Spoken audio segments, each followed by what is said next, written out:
Herkese merhabalar. Neşe'nin tarif adresi YouTube sayfama hepiniz hoş geldiniz. Tığ işi yelek modeli yapılışı ile yine karşınızdayım. Baştan sona yapılışını paylaşacağım. Evet, şöyle bir modelimi göstereyim. Zincirlerden oluşan,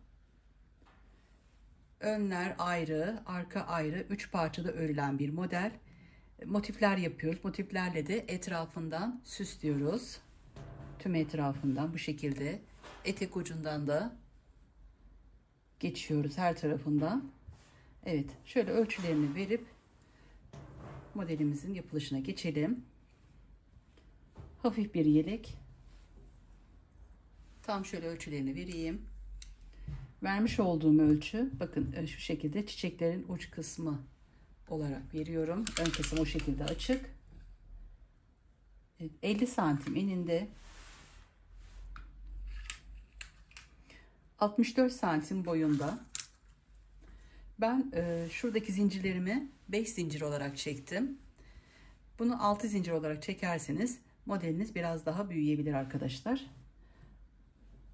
Sonra ütüleniyor bu modelimiz. Ütüyle birazcık açılıyor arkadaşlar. Şu an ütülenmiş, bitmiş hali. Birebir aynısını anlatacağım. Bu kullanmış olduğum ip simli bir ip. Simsiz düz bir iple ya da batik iple de örebilirsiniz. 2 numara tığ kullandım. Açık renk olan ipler biraz daha ince olabiliyor. İpten ipe, elden ele ölçüler değişebilir arkadaşlar. Hemen bu modelimizin yapılışına geçelim.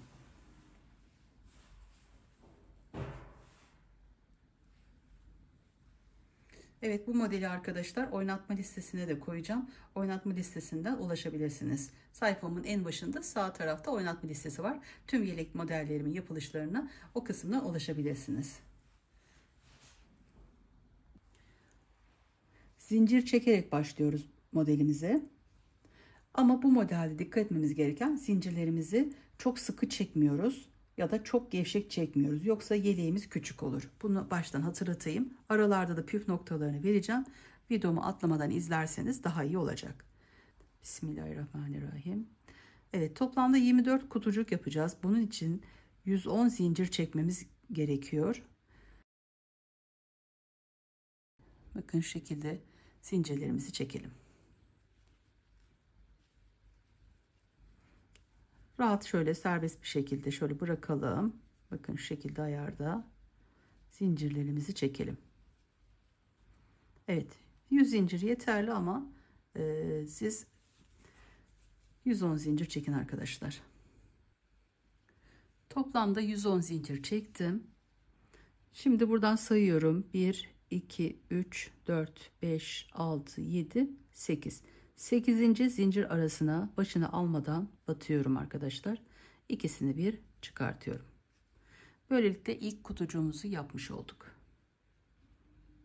Sonra 1, 2, 3, 4, 5 zincir çekiyorum. Arada arkadaşlar dibindekini saymayalım. Boşluklardan 1, 2, 3 tane zincir atlıyoruz. 4. zincir arasına batıyoruz. 1, 2, 3, 4, 5 zincir çekiyoruz.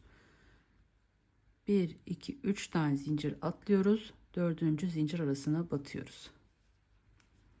1, 2, 3, 4, 5. 1, 2, 3 zincir atlıyorum. 4. zincir arasına batıyorum. 5 zincir, 3 zincir atlayıp 4. zincir arasına batıyorum. Evet, şöyle göstereyim. Bu şekilde kutucuklardan oluşuyor en baştaki ilk sıramız. Toplamda şu an 1, 2, 3, 4, 5 tane yaptım. 24 kutucuk olacak. Evet, toplamda 24 kutucuk yaptım arkadaşlar. Bu şekilde. Dönüşlerde 1, 2, 3, 4, 5, 6. 6 zincir çekiyoruz.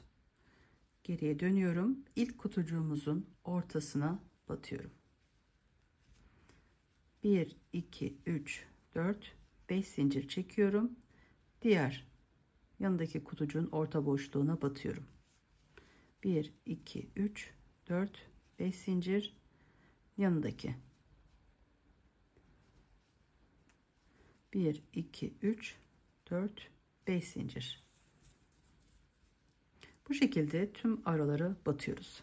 Sona kadar bu işlemi yapıyoruz. Evet, şöyle sona geldim. 1 2 3 4 5 zincir çektim. Son kutucuğumun da ortasına battım. Sonra 1 2 3 4 5 6. Hep bu şekilde olacak arkadaşlar. Dönüşlerde 6 zincir çekiyoruz, döndürüyoruz. İlk kutucuğun orta boşluğuna batıyoruz.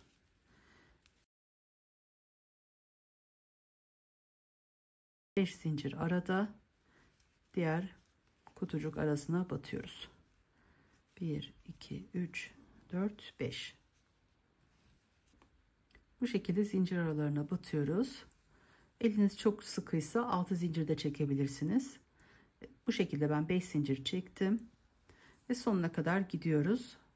Toplamda 40 sıra şuradan başlayarak sayacağız arkadaşlar. Şu boşluğumuzu, şuradaki ya da boşluk, bakın şu en alttaki, şu üstten değil de en alttaki sıradan saymaya başlayacağız. Bu 1, bu 2. Toplamda 40 tane olsun arkadaşlar. 40 tane olunca önce yaka kesimiyle başlayacağız. Evet, şöyle ördüm arkadaşlar. Buradan şuradaki kutucuk aralarını saydım. Toplam 40. sıradayım arkadaşlar. Şöyle sona kadar yaptım. Burada koltuk altı kesimine başlamadan önce yaka kesimine başlıyoruz. Bunun için en sonda bir zincir çektim ve buradan geri dönüyorum. İlk kutucuğun arasına batıyorum. Sonra 1 2 3 4 zincir çekiyorum. 5 değil de 4 zincir çekiyorum. Yanındaki kutucuğun arasına batıyorum. Sonra 5 zincirle devam ediyorum. 1 2 3 4 5 zincir. Zincir aralarına batıp sona kadar gidiyorum ve geri geliyorum. Evet, sona kadar gittim, geri döndüm arkadaşlar. Dönüşlerde tabii ki 6 zincirle devam ediyoruz. Şimdi yaka kesiminin olduğu yere geldim. Bu sırada arkadaşlar burayı tam yapıyoruz. Yani 5 zincir, 4 5 5 zincir çekip en son şuradaki kutucuğa batıyorum. Burada bir zincir çekip burada bir zincir çekiyorum, geri dönüyorum ve buradaki ilk kutucuğumuzun arasına batıyorum.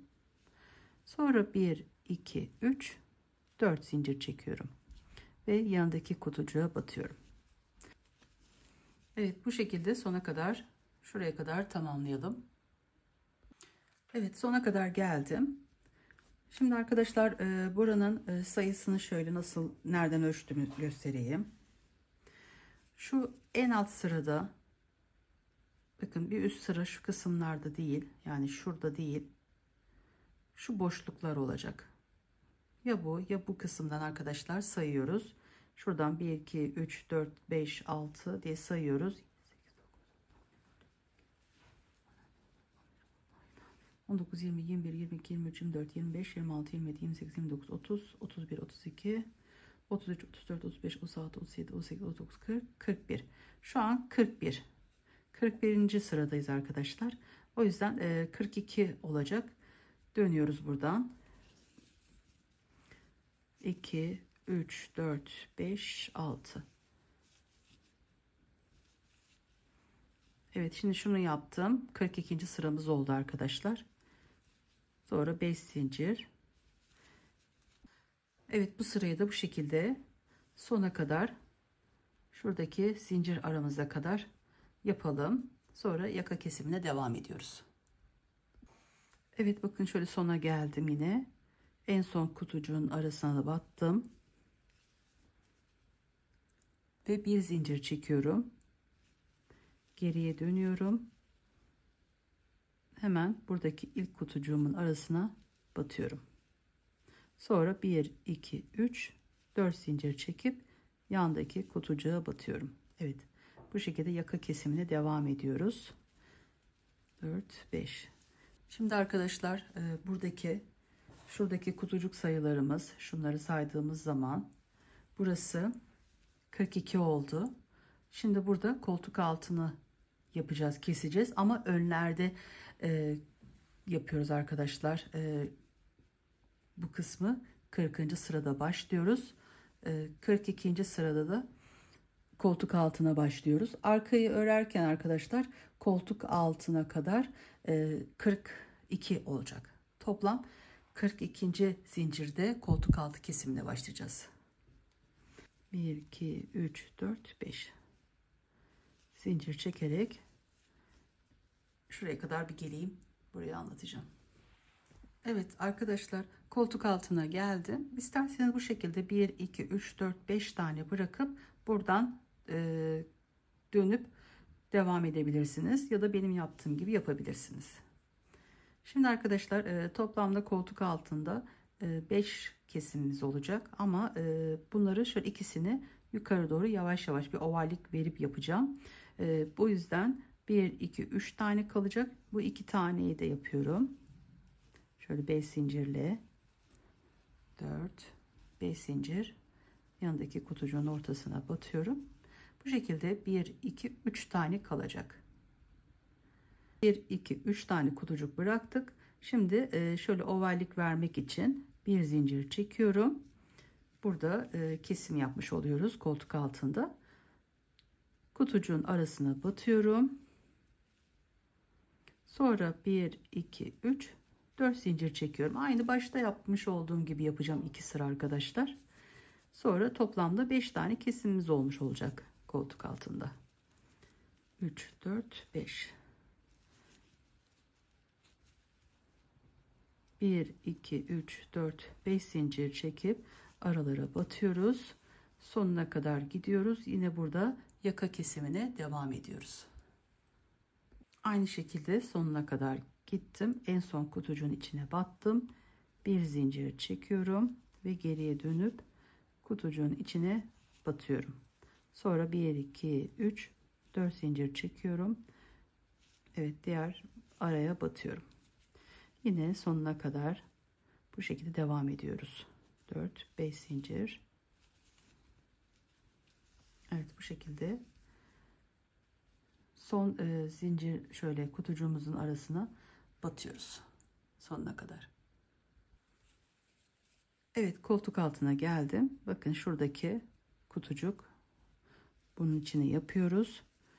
Bu şekilde buradan saydığım zaman 1 2 3 4, burası 5 oluyor arkadaşlar. Yani bir tane daha kesim yapmış olacağız. Bir tane yapmıştık. Yine bir zincir çekiyorum. Geriye dönüyorum.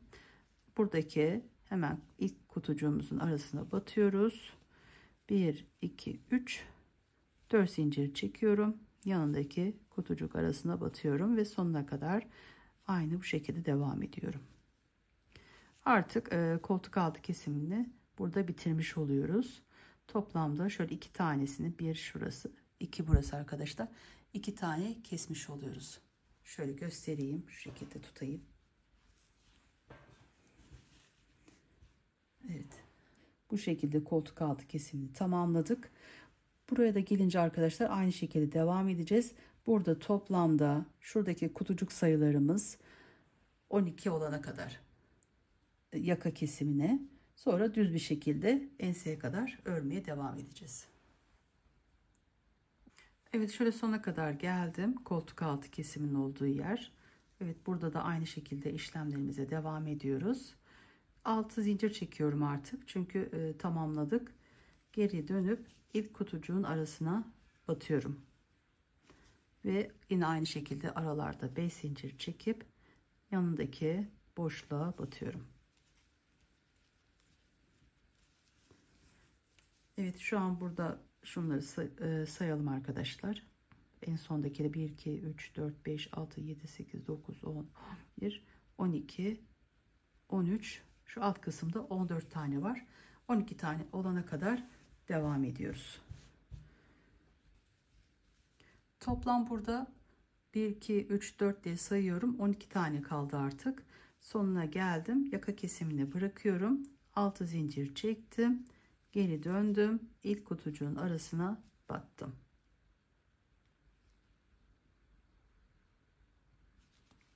Sonra 5 zincir.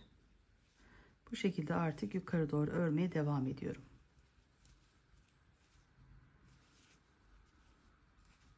Evet, şöyle göstereyim. Koltuk altı kesimimiz ve yaka kesimi arkadaşlar. Kaldığım yerden devam ettim yukarı doğru. Şuradan saydığım zaman kutucukları arkadaşlar toplamda 20 sıra ördüm.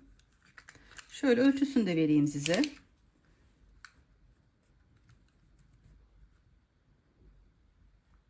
...18 santim geliyor koltuk altından itibaren. Toplamda koltuk altından yukarı doğru 20 santim yeterli olacaktır.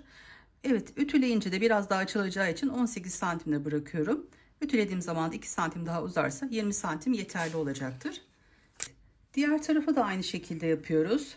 Yine 110 zincir çekelim arkadaşlar. Toplam 24 tane kutucuğumuzu yapalım. Aynı, birebir bunun aynısı olacak. Zincir işi olduğu için iki tarafı da aynı oluyor. Birebir aynısını yapalım. Fidomu biraz öne alarak aynı buraya başladığım yeri alarak arkadaşlar birebir aynısını yapabilirsiniz. 42. sırada da koltuk altı kesimine başlayalım. Burada 5 tane yapıyoruz. 3 tane bıraktım. 2 tane kesim olunca toplam 5 tane koltuk altında kesimimiz oldu. Bu kısımdan da sonra burayı koltuk altından yukarı doğru düz devam ediyorum. Burayı da arkadaşlar bu kısımda 12 tane kalana kadar yaka kesimine devam ediyorum. 12 kaldıktan sonra yukarı doğru örüyorum. Şuradan saydığım zaman toplamda 20 sıra yaptım. Birebir aynısını yapalım. Evet, şöyle arkanın yapılışından da size bahsedeyim. Arkaya şöyle başladım arkadaşlar. Toplamda 230, 250 fark etmez, fazla olsun. Zincirlerimizi çekiyoruz ve şöyle 8. zincir arasına batıyoruz. Devam ediyoruz. Toplamda bunları saydığımız zaman 1, 2, 3, 4 diye saydığımız zaman 48 tane yapıyoruz arkada. 48 tane kutucuğumuz olunca 6 zincir çekip geriye dönüyoruz. Önlerde yapmış olduğumuz gibi aralarda 5 zincir çekip devam ediyoruz. Ne zamana kadar onu da söyleyeyim. Şuradaki sayıları sayalım, kutucuklarımızı 1 2 3 4 diye saydığımız zaman toplam 42. sırada olacak arkadaşlar. Önlerde 40. sırada yaka kesimine başladık. Koltuk altı kesimine 42. sırada başladığımız için arkaya da 42. sırada başlıyoruz. Bunu karıştırmayalım. Evet, şöyle bir koltuk altı nasıl yaptığımı da burada göstereyim arkayı yaparken. Genellikle arkadaşlar önlerin yapılışını anlattığım için diğer modellerim için söylüyorum. Bazen bu kısmı devam ediyorum. Çünkü sağ tarafta nasıl kesiliyorsa arka kısımda da sağ kısımda o şekilde kesiyoruz. Solda nasıl yapıyorsak birebir aynısı diğer taraf için de geçerli. Önlerde yaptığım gibi arkada da koltuk altı kesimini yapabilirsiniz. Evet, burada arkadaşlar öncelikle şöyle bir zincir çektim. 42. sırada şu kısma gelmem gerekiyor. Burada aralara 3 tane sık iğne yapıyoruz. Sonra üstteki zincir arasına da sık iğne yapıyoruz. Toplam 3 kutucuğun içine de aynı işlemi yapıyoruz. Doldurdum ve bir tane şuradaki zincirin içine 1-2 tanesini yaptık. Şimdi üçüncüyü yapıyorum. 2 3 zincir. Evet, şimdi burada evet bu şekilde arkadaşlar 3 tane kestik. Önleri nasıl yaptıysak aynı o şekilde. Şöyle bakalım ön kısmı.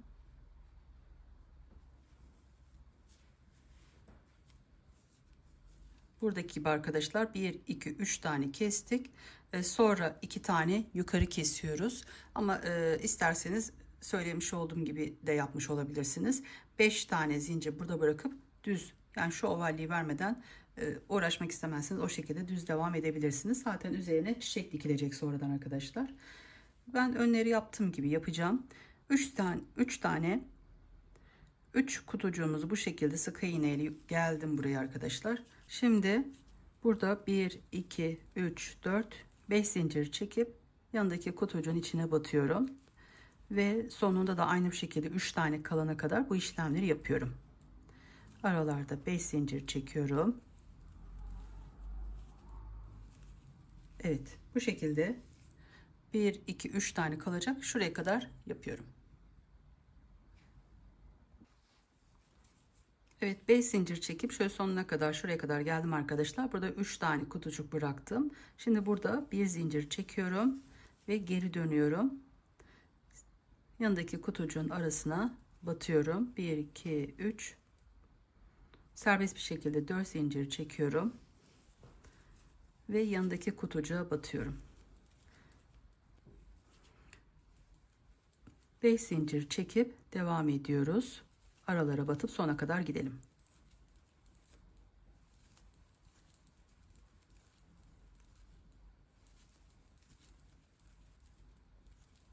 Evet, şöyle sona geldim.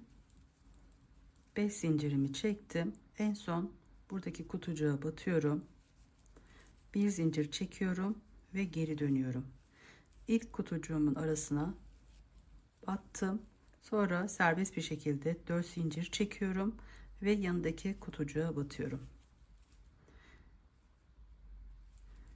5 zincir çekiyorum ve tüm zincir aralarına aynı bu işlemi uygulayıp sona kadar gidiyorum.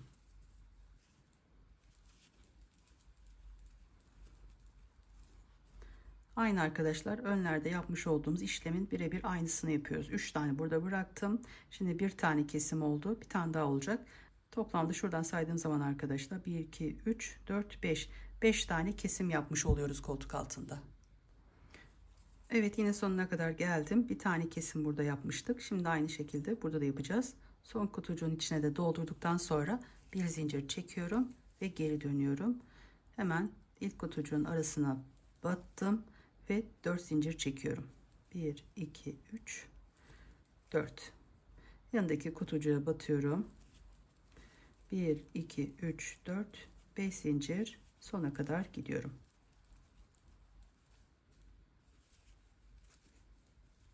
Şöyle bakalım. 1 2 3 4 5. Artık ikinci kesimimizi de burada yaptık arkadaşlar. Bu kısma geldiğimiz zaman 6 zincir çekip yukarı doğru devam edeceğiz. Bu kısma gelince de şu son zincirimizin arasına dolduralım. 5 zincir çekelim. Geri dönüp bu kısmı da tamamlamış olacağız. Sona kadar geldim. 5 zincirimi çekiyorum.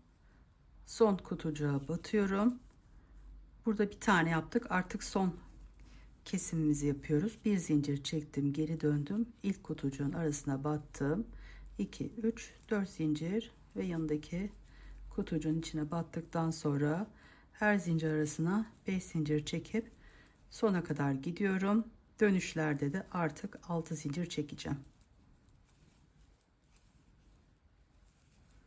Evet, şöyle bakalım. Bakın, bu kısım bu şekilde. Şöyle 1 2 3'ten sonra yukarı doğru 1 2 3 4 5. Buradan da bakalım. 1 2 3. Burası da 1 2 3 4 5. Evet, artık iki taraf eşit oldu arkadaşlar. Bu şekilde artık düz bir şekilde devam ediyoruz. Arkaya yaparken arkadaşlar bir sıra aşağıda bırakıyorum ben. Mesela bunu nasıl diyeyim, yani şu kısmı 20 sıra yaptıysak bunu 19. sırada bırakacağım arkadaşlar. Ense bir sıra aşağıda olacak. Şuradaki kısım arkadaşlar. Burası 20 ise bu kısım 19. sırada kalacak. Çiçekler biraz daha aşağıda olacak. O zaman daha iyi olur. Arkada kesimlerimizi tamamladık. İki taraftan da kesimimizi yaptık. Şimdi artık yukarı doğru dönüşlerde 6 zincir çekip devam ediyoruz. Önlerde arkadaşlar 20 sıra yaptıysak arkayı 19 sıra yapalım. Sonra size omuz ve ensedeki ayrımları göstereceğim. Yeleğimin arkasını şöyle yukarı kadar ördüm. Buradan başlıyorum saymaya. 1, 2, 3, 4, 5, 6, 7, 8, 9, 10, 11, 12, 13, 14, 15, 16, 17, 18, 19. Tam 19 kutucuk yaptım. Şimdi önleri 20 yapmıştım. Siz hani 21-22 yaparsanız ona göre bir sıra eksik bırakacaksınız arkadaşlar. Bu kısımda sadece ensede bir sıra aşağıda bırakacağız. Buralar önler ne kadar yaptıysanız o sayıda olacak. Önler 20 ise bu kısımda 20 olacak. Şimdi önleri yaparken şöyle şu kısım, buradaki kutucukların sayısı 12 olduğu için arkaya da arkadaşlar tam 12 tane kutucuk dolduracağız. Şöyle 19. sırayı tamamladım. 2, 3, 4, 5, 6. 6 zincir çektim. Geri dönüyorum. Ve burada toplam 12 tane arayı dolduruyorum. 3, 4, 5. Toplam 12 tane araya şöyle 5 zincir çekip batalım. Evet, bunları sayıyorum. 1, 2, 3, 4, 5, 6 diye toplam 12 tane doldurdum. Şimdi ense kısım. Burası için arkadaşlar sık iğne yapalım. İsterseniz ipi koparabilirsiniz. Ya da benim yaptığım gibi sık iğne yapabilirsiniz. Şöyle ara kısımları 3 tane yapalım. Dördüncü şu tepesine batalım.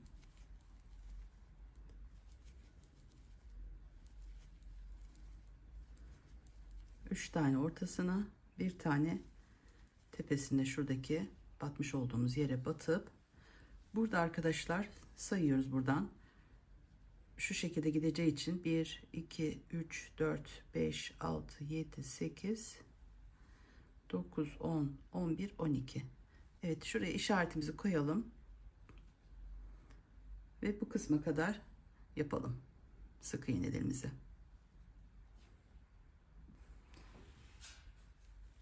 Evet, 12 tane yaptıktan sonra arkadaşlar ortada kalan kısma sık iğnelerimi yaptım.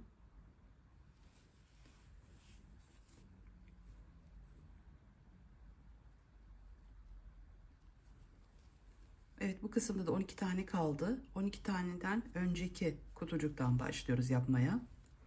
1, 2, 3, 4, 5 zincir. Evet, yanındaki boşluğa batıyorum. Bu şekilde sona kadar gidelim.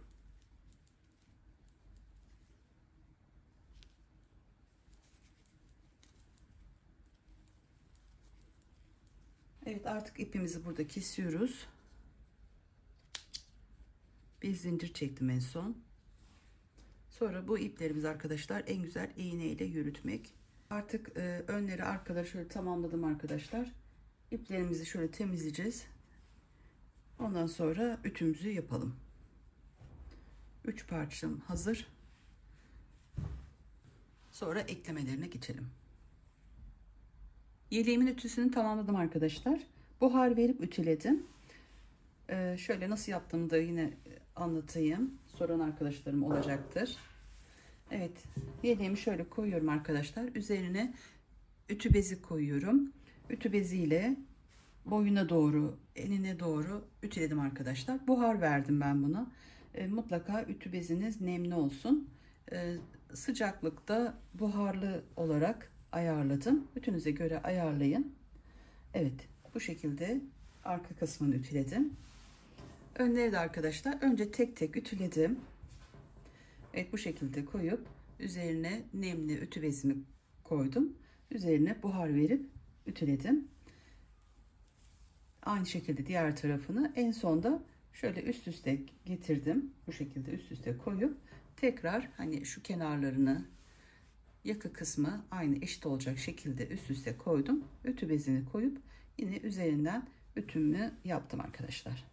Evet, şimdi eklemelerine geçelim. Evet, arkaya bu şekilde koyuyorum. Önleri de zaten önler iki tarafı da arkadaşlar aynı yaptık. Biri bu taraf. Evet, bir de diğer taraf olacak şekilde ayarlayalım.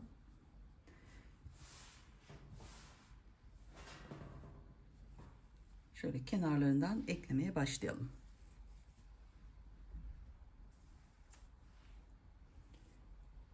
Zincir işi yaparak eklememizi yapacağız arkadaşlar.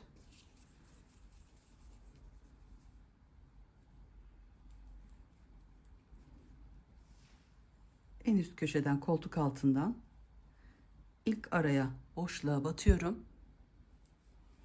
Buraya ipimi sabitliyorum. 1 2 3 zincir çekiyorum. Evet, diğer tarafına tam üst noktaya batıyorum. Sonra 1 2 3 zincir çekip, bu kısım ilk sıra olduğu için arkadaşlar aynı yere tekrar batıyorum. 3 zincir çekiyorum. Diğer boşluğa batıyorum. Sonra 1 2 3 zincir çekip bir alttaki, bu birinci yaptık. Şimdi ikinci, şuradaki kutucuğun arasına batıp burayı sabitledim. 3 zincir, diğer taraftaki sıradaki boşluğumuza batıyoruz. 3 zincir, diğer tarafa 1 2 3 zincir. Bu şekilde çapraz şekilde arkadaşlar kenarlarını ekleyelim. Üst omuz kısmını da aynı şekilde yapalım. 3 zincirle eklememizi yapalım.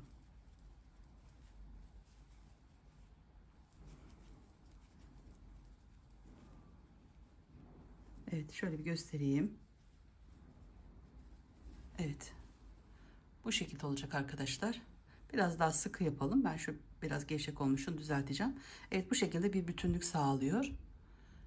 Zincirlerimizi, eklemelerimizi 3 zincirli bu tarafa, 3 zincir bu tarafa çapraz şekilde arkadaşlar sona kadar yapıp tamamlayalım.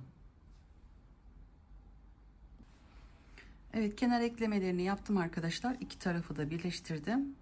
Hem biraz daha buradan genişlemiş oluyor enine. Bu şekilde. Şimdi tek omuzu şöyle birleştirdim, onu da göstereyim. Şuradan başladım. 3 zincirle bu tarafa geçip yine çapraz bir şekilde bir tarafını da eklemiş oldum. Diğer tarafını da şöyle sizinle ekleyelim.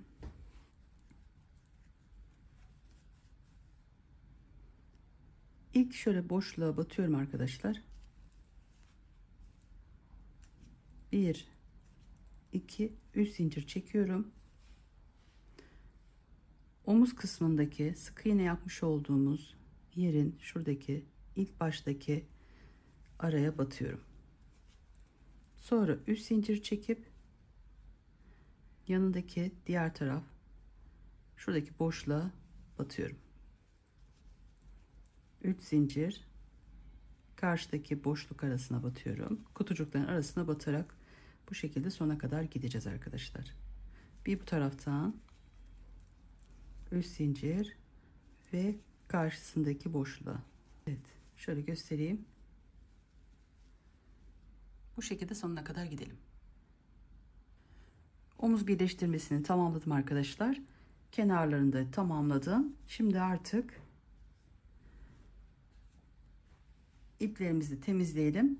Sonra isterseniz şu kenarlarından arkadaşlar sık iğne yapabilirsiniz. Bazen ütüyü çok verdiğimiz zaman kenarlarda biri aşağıda biri yukarıda sarkmalar olabilir. Böyle bir durumla da karşılaştığınız zaman da bu işlemi uygulayabilirsiniz. Kenarlarından bir sık iğne geçebilirsiniz. Aynı şu koltuk altında şurada ya da şu kısımda yapmış olduğum gibi arkadaşlar. Evet, ve bu zincir işi olduğu için ben bu yeleğimde de yapmıştım arkadaşlar. Tüm çevresinden şöyle aralarına batıp kenarlarında şöyle bir sık iğne yaptım. Daha düzgün duruyor. Bakın, sarkma olmuyor arkadaşlar. İsterseniz siz de yapabilirsiniz. Hem şu şekilde çiçekleri eklediğimiz zaman da şuralarda şöyle dolgunluk oluyor. Koltuk altında yapmamıştım. Orada da şu şekilde zincir olarak görünüyor arkadaşlar. Evet, bunu size bırakıyorum nasıl isterseniz. Ben hafif bir yelek olduğu için kenarlarında sık iğne olarak geçeceğim. Evet, şimdi size motif yapılışını anlatmak istiyorum. Bu şekilde çiçekler yapıyoruz arkadaşlar. Ve bunları etrafına, kol çevresine ben şu şekilde arka kısmını da ekledim.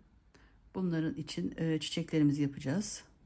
Ve şöyle 2 tane de ön bağlamamız için de 2 tane çiçeğimiz olacak. Evet, bunun yapılışını size anlatmak istiyorum.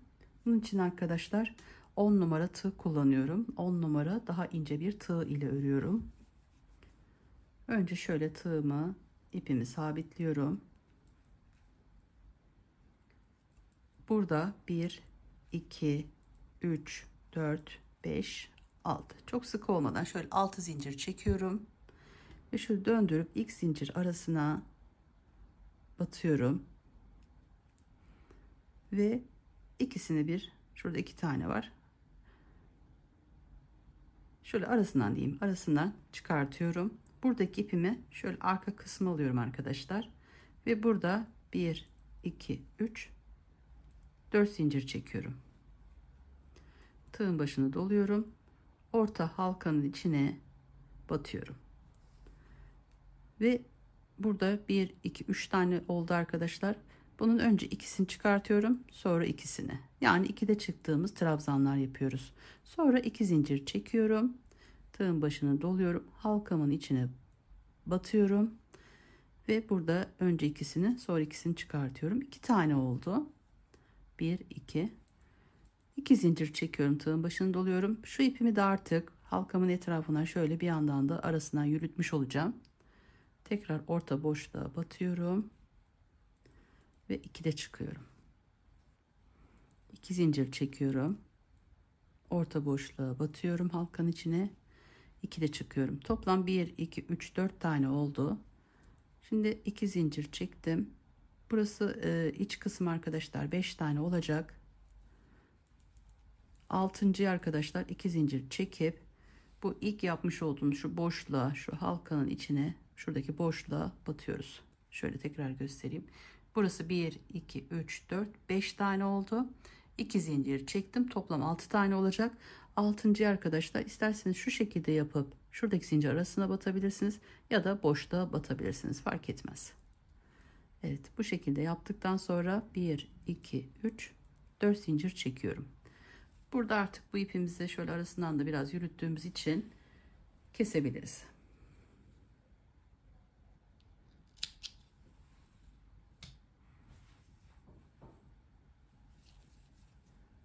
Evet, 4 zincirimi çektim. Artık bu boşlukların içine dolduracağız arkadaşlar.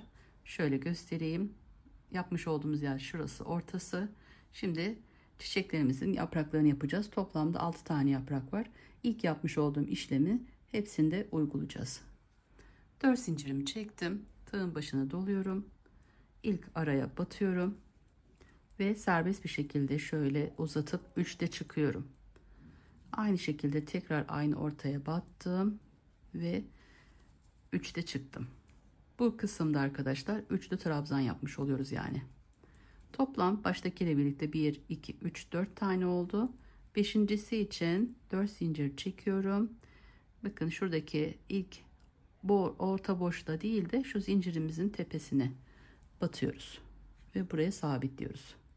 Şöyle ilk yaprağımızı yapmış olduk. Şimdi ikincisi için tekrar 1, 2, 3, 4 zincir çektim. Tığın başını doladım. Orta şuradaki boşluğa batıp ikinci yaprağımız için 3'te çıktığımız trabzanımızı yapıyoruz. Toplam baştakiyle birlikte 4 tane olacak. 4 tane olduktan sonra 1, 2, 3, 4 zincir çekiyorum ve şuradaki üst noktadaki zincir tepesine batıyorum. Evet, 1, 2, 3, 4. Aynı şekilde tekrarlıyoruz. Diğer boşluğumuza batıyoruz. Üçüncü yaprağımızı yapacağız artık. 3'te çıktığımız 4 tane. Evet, kenarda 4 zincir çektik. yukarı doğru çıktık. Sonra başını alıp alt boşluğa battım. 3'te çıktım. Toplamda ortada da arkadaşlar 3 tane bu şekilde trabzanımızı yapmış oluyoruz. Baştakiyle birlikte 1, 2, 3, 4 tane olunca 4 zincir çekiyoruz ve alta iniyoruz. 1, 2, 3, 4 zincir çekip yukarı çıkmış oluyoruz. Tığın başına doladım. Orta boşluğa battım. 1, 2, 3'te çıktım. Tekrar aynı şekilde toplam ortada 3 tane üçlü trabzan yaptım. Sonra 1, 2, 3, 4. Baştaki birlikte 1, 2, 3, 4 tane olduktan sonra 4 zincir çektim. Aşağıya en tepe zincir noktasının arasına battım. 1, 2, 3, 4 tane yaptık. Beşincisi için de aynı işlemleri tekrarlıyoruz. Evet, aynı işlemleri uygulayıp sona kadar gidelim.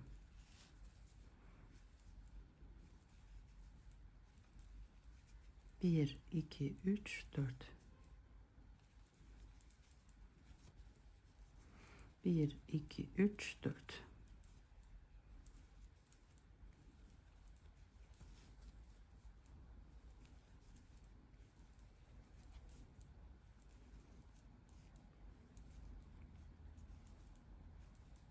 Toplam 4 tane oldu. 1,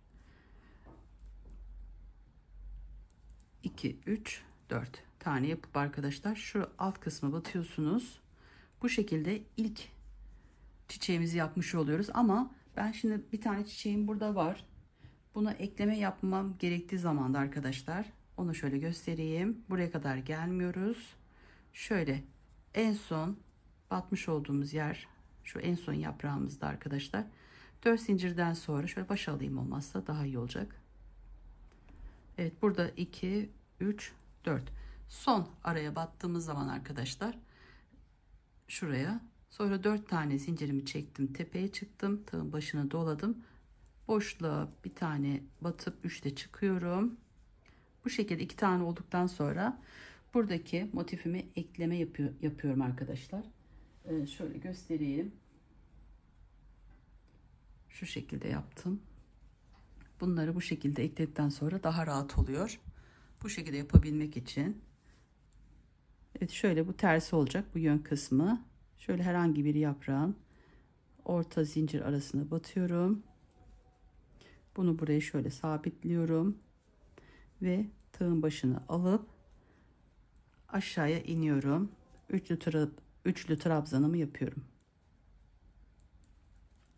Tekrar tığın başına doladım. Aynı şekilde buradaki sayılarımız 1, 2, 3, 4 tane oldu. 4 tane olunca 1, 2, 3, 4. 4 zincir çekip şuradaki en alttaki zincir arasına batıp bunu burada artık bir zincir çekip tamamlıyorum ve ipimi artık burada kesiyorum. Bu şekilde ekledikten sonra arkadaşlar hemen şu iplerimizi şurada aradan yürütelim, kaybedelim yani. Sonra yapmak biraz zor gelebilir. Şimdi baştan bu işlemi yapalım. Aralarından şöyle yürütelim. Zincir aralarından. Evet, kalan ip olursa onu da makasla kesersiniz. Evet, ben orayı keseceğim. Evet, bu şekilde eklemelerimizi yapacağız.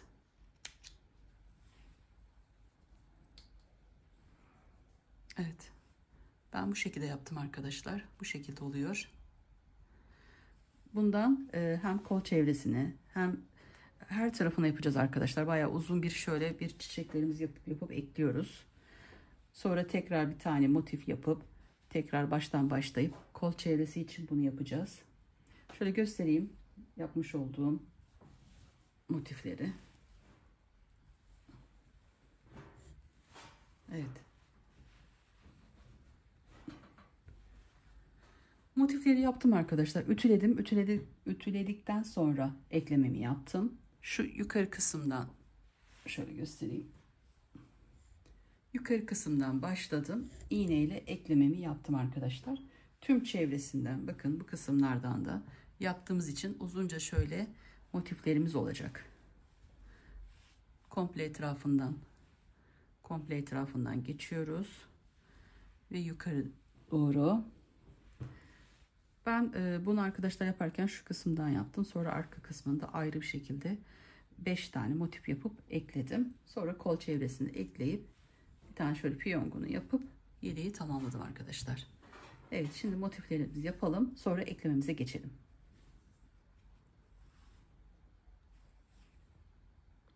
Kenarlarına eklemeden arkadaşlar çiçeklerimizi şöyle kenarlarına ben sık iğne yaptım arkadaşlar. Şöyle göstereyim.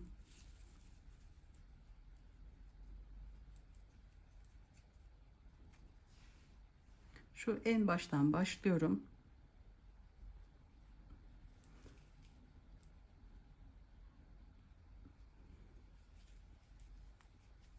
İpimi buraya sabitledim.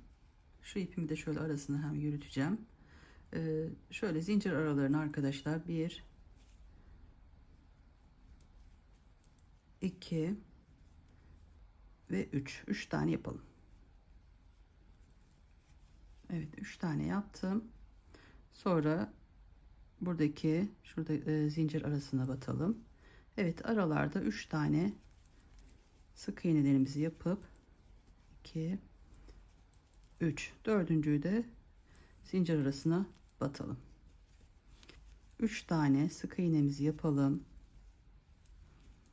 Sonra şuradaki zincir arasını da batalım arkadaşlar. Ve diğer orta boşluğa geçelim. 1 2 3 tane sık iğne aralarda yapıyoruz ve sonra şuradaki zincir arasına batıyoruz. Her arada bunu yapalım. Bu şekilde yaparsak örgümüzün iki tarafı da eşit olur. Hem sarkma yapmaz. Evet, bu şekilde tüm etrafından geçelim. Yani geçmesiniz de olur ama evet, ben şöyle tüm etrafından bu şekilde geçeceğim arkadaşlar. Bu yeleğimde de yapmıştım. Daha bir kenarları tok duruyor. Hem şöyle sarkma, genişleme yapmaz. Daha düzgün olur. Siz de isterseniz tüm etrafından, kol çevresinden de, etek ucundan da bu şekilde geçebilirsiniz. Ama çok sık olmasın. 3 yeterli oldu. Aralara 3 battım. Dördüncü de zincir arasına battım arkadaşlar. Evet, bu şekilde yapalım. Evet, yeleğimin eklemelerini yaptım. Tüm çevresinden sık iğne yaptım arkadaşlar. Şu ara kısımlarına 3 tane sık iğne, şu tepelerine, zincirlerin tepelerine de bir tane sık iğne yaparak tüm çevresinden, alt kısmından da bu şekilde tüm çevresinden geçtim. Evet, motiflerimi de tamamladım. Hatta şöyle kol çevresinde eklememi de yaptım. Şöyle uzun bir şerit şeklinde yani gerekiyor. Yapılışını gösterdiğim şekilde devam ettim. Tüm eklemelerimi şöyle 60'a yakın neredeyse bir motifim var arkadaşlar. Çiçek motifim. Evet, bunları da bu şekilde yapıp ütüledim arkadaşlar. Şimdi bunların nasıl eklendiğini size göstereyim. Şu yaka kısmından başlıyoruz. Yani şu kısımdan arkadaşlar şöyle bu şekilde eklememizi yapacağız. Şu iki tane motifi birazcık dışa doğru çıkartıyorum. Evet, iğneme de ipimi geçirdim. Şöyle çevireyim. Ben örgüyü arkadaşlar sağ elimi kullanarak kullanıyorum, tutuyorum tığımı, o şekilde örüyorum.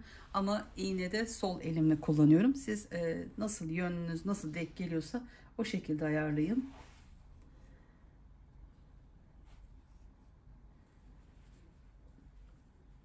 Evet, şu yaka kısmından şu en üst nokta arkadaşlar, şu kısım. Bunun şuradan motifimi uç kısmına, şu bir tane olan yeri getiriyorum. İki tanesini birazcık dışa çıkacak şekilde ayarladım. Şu sıkı olan yerden arasından ipimi geçiriyorum ve ilk şöyle yaprağın orta kısmına batıyorum ve bunu buraya sabitlemiş oluyorum. Bir yandan arkadan da arkadaşlar şu kısma, yaprağın şuradaki boşluğuna iğnemi buradan geçiriyorum.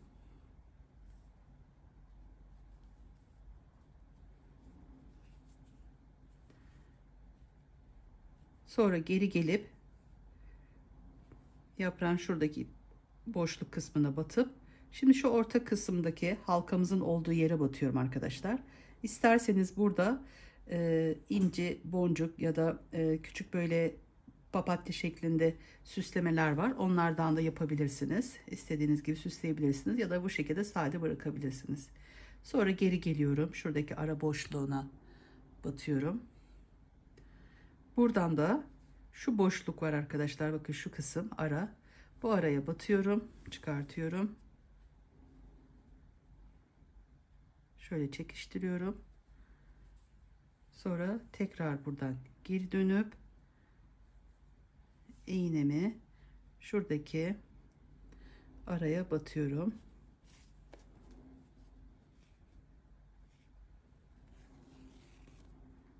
Evet, bu şekilde eklemelerimizi yapacağız.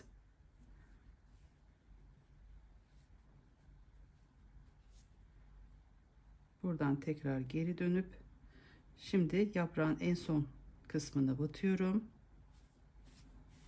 Bu şekilde bir tane motifimizi eklemiş olduk. Aynı işlemleri diğer motifler için de uygulayacağız. Evet, burada iğnemi geri geldim. Şimdi şu orta boşluğa batıp çıkartıyorum buradan. Sonra geri dönüyoruz. Orta halkamızın olduğu yere batıyorum. Evet, çok fazla sık olmayacak şekilde arkadaşlar bu şekilde eklemelerimizi yapalım.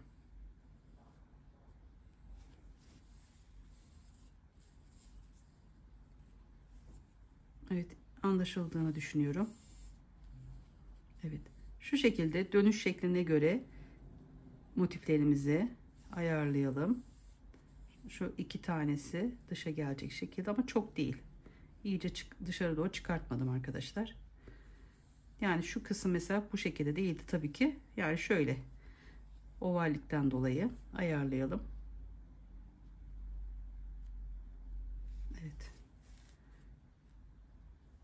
Şöyle iki tanesini ekledim arkadaşlar. Bu şekilde sonuna kadar gidiyoruz. Tüm çevresinden bu kısma kadar dönüp tüm çevresinden bu işlemi yapıyoruz arkadaşlar.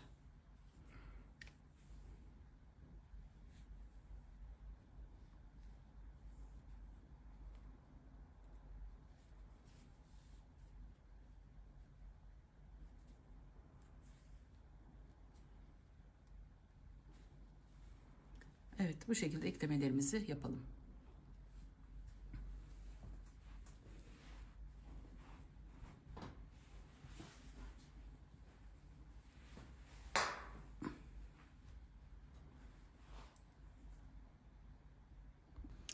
Evet, yeleğimi tamamladım arkadaşlar. Tüm çevresinden bu kısımda dönerek tüm etrafından arkadaşlar motiflerimi diktim. Şu yaka kısmını arkadaşlar şu kısımda bitirdim. Arka kısmı da ayrı olarak 5 tane motifimi yapıp onları da bu şekilde burada birleştirdim. Evet, kolların etrafından da aynı şekilde yapıyoruz ve düzgün bir şekilde koyup en son üzerinden bu şekilde arkadaşlar ütü bezi kullanıp ütümü de tamamladım, yaptım. Evet, yeleğimiz hazır arkadaşlar şu an. Ön kısmı da şu şekilde arkadaşlar bağlamak için önce motifleri yaptım. Sonra 2 numara tığla zincir çekip en uç kısmı arkadaşlar birleştirdim. 2 tane motif yaptım yani bu şekilde. Sonra bu şekilde fiyonk yapıp süsleyebilirsiniz. Evet, şöyle eninin ölçüsü 50 santim. Ama etek ucundan da şöyle ölçtüğüm zaman arkadaşlar 52 santim geliyor. Vermiş olduğum ölçü arkadaşlar çiçeklerin Bitmiş haliyle bakın, ortası bu şekilde. Vermiş olduğum ölçü. Evet, şöyle boyunun da ölçüsünü vereyim. 64 santimde boyu var.